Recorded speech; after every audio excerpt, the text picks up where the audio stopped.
And for example, we have exactly on that topic, we have this report now from RT that Kiev is plotting to drag NATO into a war against Russia.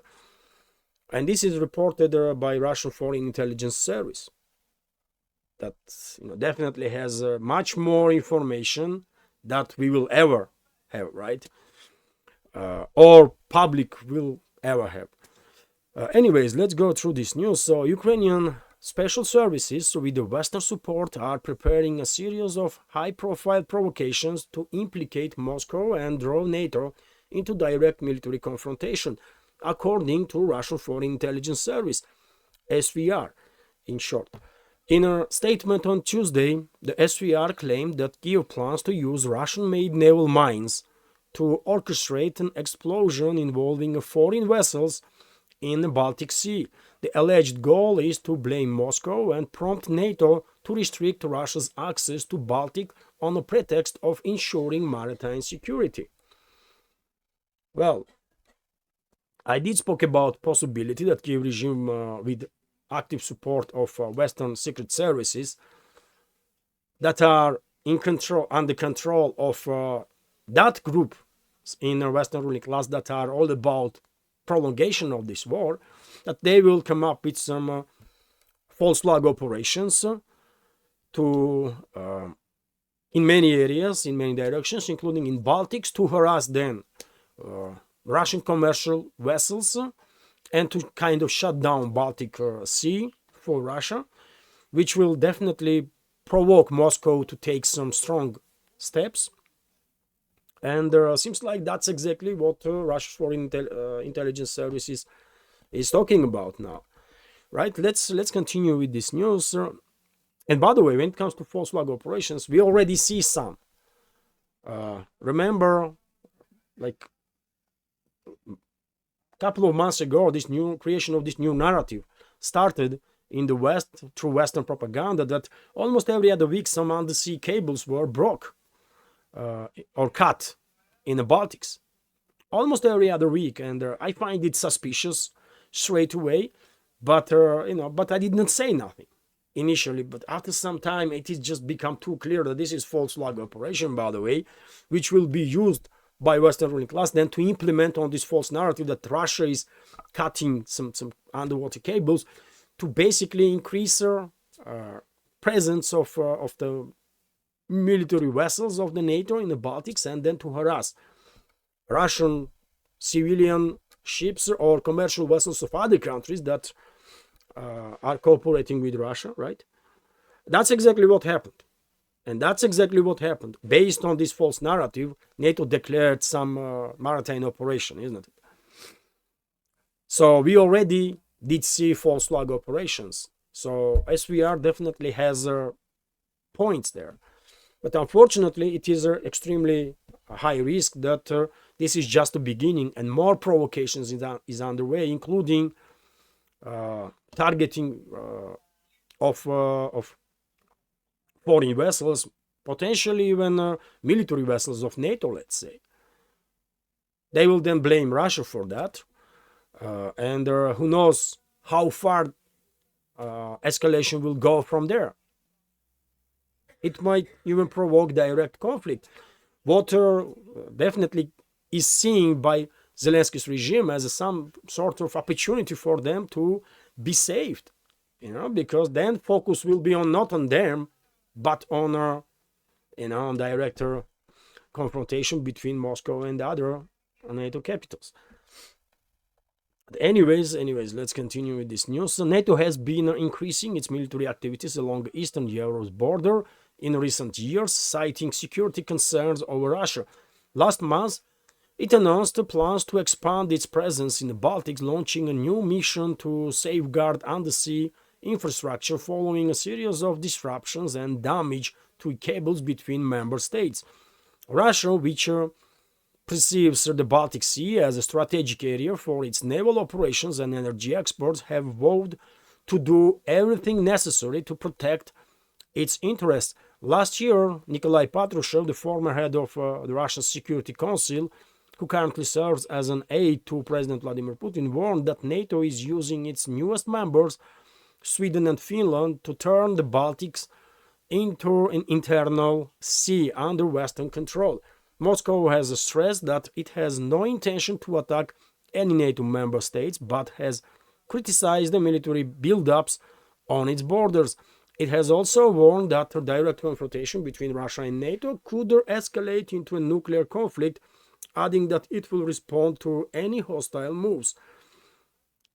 It is, in its statement, SVR also alleged that Ukraine main intelligence directorate, in collaboration with intelligence agencies from several European countries, is planning attacks on Russian non-systemic opposition figures and businessmen residing abroad. Basically, these so-called opposition figures that flee Russia, Western assets basically that flee Russia some time ago, and mainly are now somewhere in the collective West countries. And so SVR, according to SVR, Kiev regime's so-called secret services, in cooperation with some other secret services from European countries, are also plotting attacks on these figures to then blame Russia, which is also highly possible, by the way.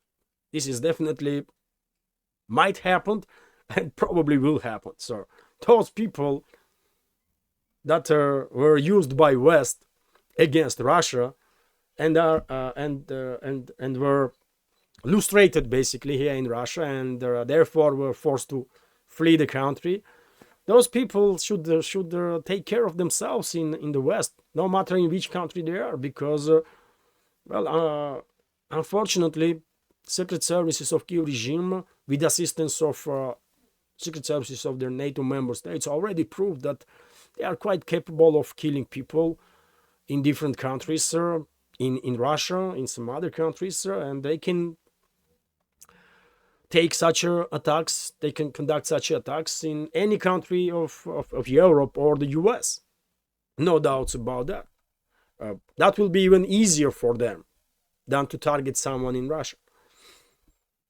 So, yet again, we have no reason to doubt this report of SVR, that there is a high risk that such attacks will happen.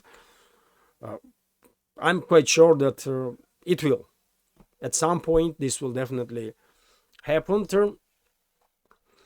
But yet again,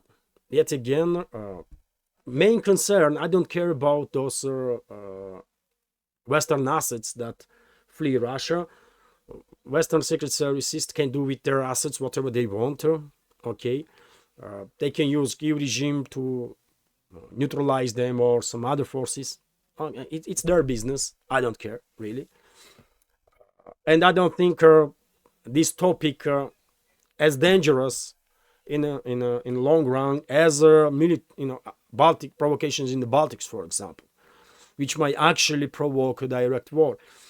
If Western secret services, with their use of Kiev regime, eliminate some so-called opposition figures from Russia, they might use it for another anti-Russian hysteria, another wave of anti-Russian hysteria, for additional sanctions. But at this point,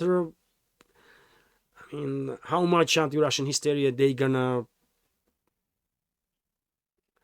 how far with anti-Russian hysteria they gonna go, man? Everybody who was stupid enough to believe in this anti-Russian Russophobic nonsense already believes in that. I don't think anymore this hoax of false stories or false accusations of Russia will add anything to that contingent, right? Which is unfortunately big part of Western societies.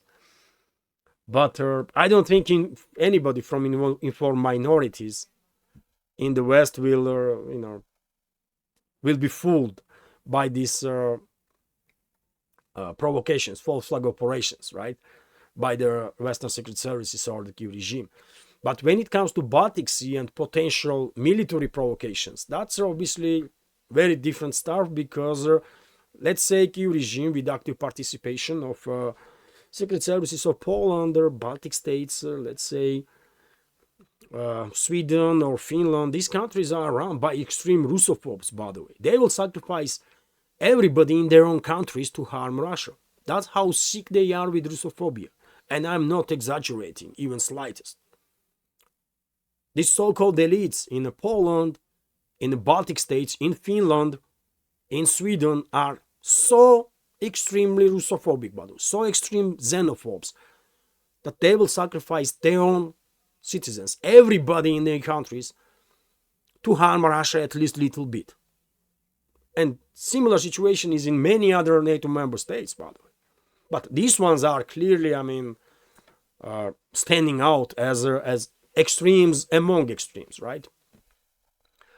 So it is a possibility that with the participation of Polish secret services, Lithuanian, Latvian, Estonian secret services, Finnish or Swedish secret services of UK, by the way, because UK's elites historically hate Russia. Historically, right? And sometimes I think it is requirement for everybody who seeks to reach a position of elites in UK to be extreme Russophobe, because they all are, and so yes, with participation of secret services of these countries, it is highly likely, it is clearly possible that some attack may be conducted with a Soviet era mine or Russian built mine that was exported sometime in the past summer. With these mines, some NATO vessel can be targeted, US military vessel, for example, and then these very countries, NATO member states that were involved in this false flag operation, can demand fifth article to be enforced. Or maybe it would not be US Navy vessel, but British Navy vessel, let's say, or Polish Navy vessel, or Finnish or Norwegian. These very countries then might demand fifth article to be invoked, right, and enforce, and that way you are on direct path towards full-scale war between NATO and Russia. And at that point, no one would remember Zelensky and his criminal associates and how many billions they stole, because world would stand on edge of extinction. Hello everyone, if you find this video informative and interesting, please click that like button, leave some commentary and share with your friends. If you want to support my work, you can do it through several means. All the links are on this video in the description box and in the pinned comment. And if you want to have access to full show, please consider to subscribe to my Patreon and Boosty pages. Thank you.